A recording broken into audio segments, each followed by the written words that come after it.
നമ്മൾ നിൽക്കുന്നത് ഹൈവേയുടെ കൂരിയാട് ഭാഗത്താണ്. നമുക്കിവിടെ നോക്കിയാൽ കാണാം പുതിയ ഹൈവേയുടെ സർവീസ് റോഡ് പൂർണ്ണമായിട്ടും ഇടിഞ്ഞ് വീണ കാഴ്ച നമുക്ക് ഇവിടെ നിന്ന് കാണാൻ സാധിക്കും. ഇത് ഏതാനും ദിവസത്തിനകം സർവീസിന് ജനങ്ങൾക്ക് തുറന്നു കൊടുക്കാൻ ഉള്ള ഹൈവേയുടെ ഭാഗമായിട്ടുള്ള സർവീസ് റോഡ് വാഹനം കുടുങ്ങി കിടക്കുന്നത് കാണാൻ കഴിയും. ഉച്ചയോടെയാണ് ഈ സംഭവം ഉണ്ടായിരിക്കുന്നത്. റോഡ് ഒരു ഭാഗത്ത് പൂർണ്ണമായും ഇടിഞ്ഞ് താഴ്ന്നിരിക്കുന്നു. മുകളിൽ നിന്നും ഇടിവ് വന്നതായിട്ട് നമുക്ക് ദൃശ്യങ്ങളിൽ നിന്ന് കാണാൻ സാധിക്കും.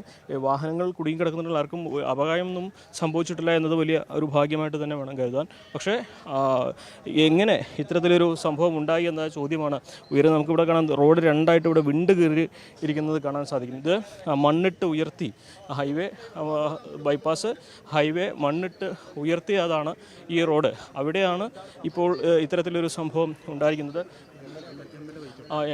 MLA KPM മജീദ് അദ്ദേഹം ഇവിടെ എത്തിച്ചേർന്നിട്ടുണ്ട്. അദ്ദേഹം സംഭവ സ്ഥലത്ത് എത്തിയത് നമുക്ക് അദ്ദേഹത്തോട് അനുവദിക്കുക ജനങ്ങൾ എന്നുള്ളതാണ് ഇപ്പോൾ നിലപാട്. നേരത്തെ ചൂണ്ടിക്കാണിച്ചപ്പോഴും എന്തായിരുന്നു അവർ നൽകുന്നത്? ഇവിടെ തന്നെ എൻ്റെ അറിവിൽ ഇവിടെ ചൂണ്ടിക്കാണിച്ച തൽക്കാലം ഒരു സിമെൻ്റ് ഇട്ട് തൽക്കാലം പാച്ച് ആ വിള്ളിൽ തൽക്കാലം അടച്ചതാണ്. എന്നുവെച്ചാൽ നമ്മുടെ കേരളത്തിൻ്റെ കാലാവസ്ഥക്കനുസരിച്ച് ഈ വർക്ക് നടക്കില്ല. നിർമ്മാണത്തിലാഭാഗതയാണ്. എന്താ വെച്ചിട്ടുണ്ടെങ്കിൽ എത്രത്തോളം എന്താ വെച്ചാൽ ഇതിലെന്താ പ്രശ്നം? ഇതിൽ പ്രശ്നം വെച്ചിട്ടുണ്ടെങ്കിൽ കേരളത്തിൻ്റെ കാലവർഷ സ്ഥലമാണ്, മഴയുള്ള സ്ഥലം. ഇവിടെ ഇതുപോലെ ഇങ്ങനെ വൃത്തിയിട്ട് മണ്ണിട്ട് നിരത്തിയാൽ നല്ലൊരു മഴ വന്നാൽ ഈ വെള്ളം എവിടേക്ക് പോകണം? ഈ മണ്ണിലുള്ള ഈ വെള്ളം നിന്നുണ്ടെങ്കിൽ നേരെ കീഴ്പോട്ട് വരും. ഇത് കഴിഞ്ഞ തവണ ഈ കക്കാടിൻ്റെയും കൂരിയാടിൻ്റെ ഇടയിൽ ഇതുപോലെ സംഭവിച്ചാണ്, ഇതുപോലെ ഇടിഞ്ഞു വീണാണ്. അന്ന് നമ്മൾ ചൂണ്ടിക്കാണിച്ചാണ്, അന്നും കാര്യങ്ങളും ചെയ്തില്ല. ഞങ്ങളുടെ വളരെ അശാസ്ത്രീയമായ രീതിയിൽ ഒരു മുന്നൊരുക്കം ഇല്ലാതെ ചെയ്തു പോകുന്ന വർക്കാണ്.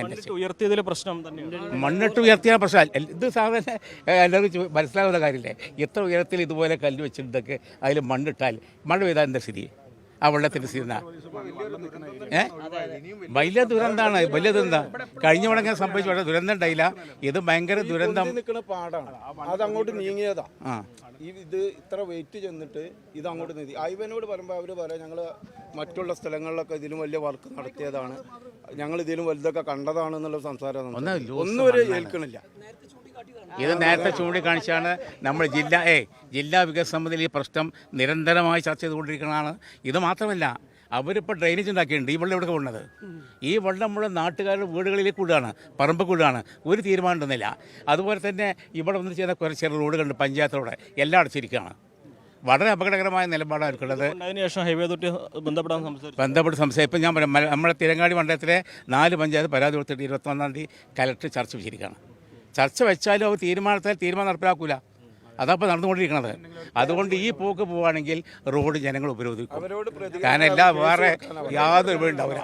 അവരൊഴിഞ്ഞു മാറുകയാണ്. കാരണം ഇപ്പോൾ എറണാകുളത്തെ ഒരു ഉദ്യോഗസ്ഥനുള്ളത്, ഇവിടെ ഒരു പിന്നാലും ഒരുത്തുണ്ട്, ഡെപ്യൂട്ടി കളക്ടർ ആളാണ്.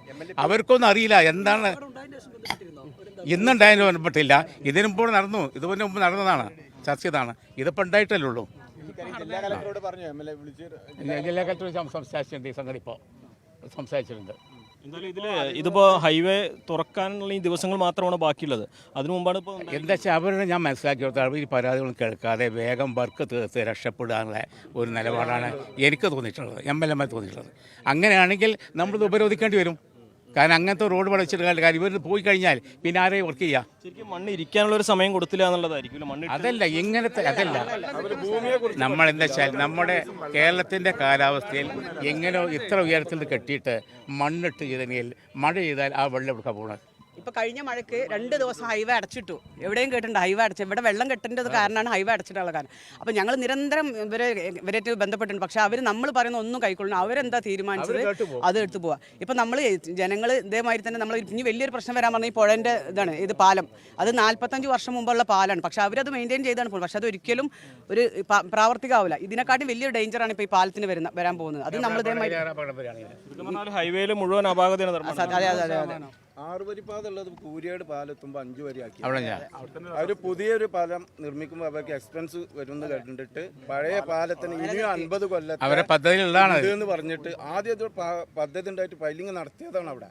ഇപ്പോൾ അവർ ഫണ്ട് കുറക്കാൻ വേണ്ടിയിട്ട് പഴയ പാലം പൊളിച്ചിട്ട് വെറുതെ ഒരു ഇത് അവിടെ എത്തുമ്പോൾ പറ്റ ചുരുങ്ങാണ്, അപകടങ്ങൾ ഇനിയും അവിടെ കൂടുതൽ അപകടം വരുന്നേ. ചുരുങ്ങാണ്. അതാണ് MLA-യും ഇവിടുത്തെ പ്രാദേശിക ജനപ്രതിനിധികളും പറഞ്ഞത് വളരെ ഗൗരവപ്പെട്ടൊരു കാര്യമാണ്. അതായത് ഇത് ഇത്രയും ഉയരത്തിൽ, ഇത്രയും വലിയ തോതിൽ ഉയരത്തിൽ ഇവിടെ ഹൈവേ നിർമ്മിക്കുമ്പോൾ ആ ഹൈവേ ഈ ഭാരം മുഴുവൻ ഇവിടേക്ക് ഒന്നിച്ച് വരികയും അത് ഇടിഞ്ഞു വീഴുന്ന ഒരു സാഹചര്യം ഉണ്ടാവുകയാണ് ചെയ്തിട്ടുള്ളത്. എന്നാണെങ്കിൽ ഈ വഴി പൂർണ്ണമായും ഗതാഗതം നിരോധിച്ചിരിക്കുകയാണ്.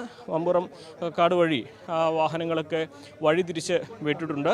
പക്ഷേ ഇവിടെ ആശങ്ക, ഈ കേരളത്തിൻ്റെ തന്നെ അഭിമാനമായിട്ടാണ് ഹൈവേയുടെ നിർമ്മാണത്തിൻ്റെ ഓരോ ദൃശ്യങ്ങളും എല്ലാവരും പങ്കുവയ്ക്കുന്നത്. പ്രത്യേകിച്ച് ദേശീയപാത 66-ലെ പുതിയ നിർമ്മാണം വലിയ തോതിൽ തന്നെ നാടിൻ്റെ അടയാളമാകുന്ന സാഹചര്യമാണ് നമ്മൾ ഇതുവരെ കണ്ടത്.